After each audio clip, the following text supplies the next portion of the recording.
Well, so it'll pretty much be 1 or 2 questions about the article, and the rest will be about the game. Yep, no worries.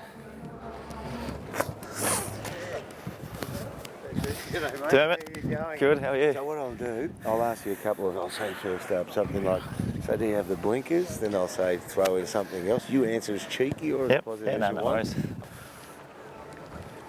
We're recording. With Brent Harvey, and I didn't think I'd be doing this interview, but here I am. I must ask you straight up, have you got the blinkers on for the goals?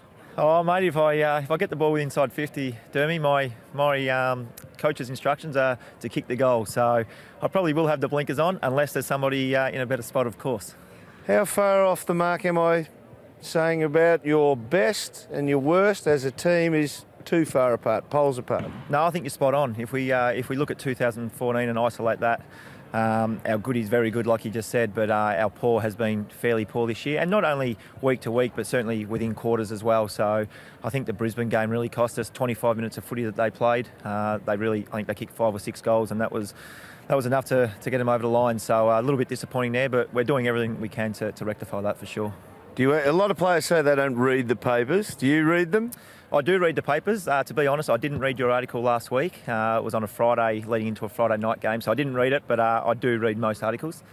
When you were told about the article, what was your first impression? One of my mates actually sent through a photo of it, and with the selfish headline on it too. So I guess, like I said last week on radio, everybody's entitled to their opinion, especially players like you or commentators like you who've been in the game for a long time and understand it fairly well.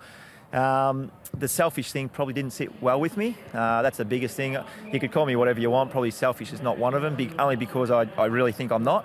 And it's a big, broad statement as well. It's a blanket as well. If you had a couple of examples in there or something like that, it might have been a little bit better to read, Dermy. Don't make me go looking and digging for them, but no, that's a fair cop. Okay, today's game, the Saints. Well, we will say that your prep against the top 4 teams that you've played and bowled over has been incredible. What about the prep for the bottom teams? You'd like to think nothing changes. As professional athletes, you'd think that we prepare exactly the same, and I certainly do, and I'm sure the other boys do too. But like I spoke about, those little whatever you want to call it, mindsets in games for 25 minutes again against Brisbane. Those type of things really hurt us. So today I think you'll see a full 4-quarter performance against the Saints. And before I let you go, mate, without any fear of reprisal, you can make a précis. You can tell me what you think of my media. Your media, Dermy. I said last week I wasn't a great fan. I might stick with that because you gave me one last week and I'm going to give you one right now. I'll switch off the radio when Dermott Brereton's on it. You bugger. Good luck. Thanks, mate. Cheers.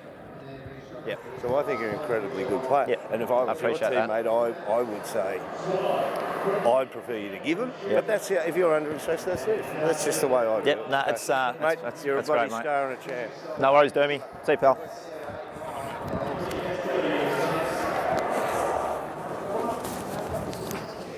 Yeah, no. Are you happy with that? Yeah. What do you think? Maybe except for the end. I don't know. Should I give him a little bit of a clip? Was it a funny clip? I turned the radio off when I... Yeah, perfect. Good on you, mate. Thanks.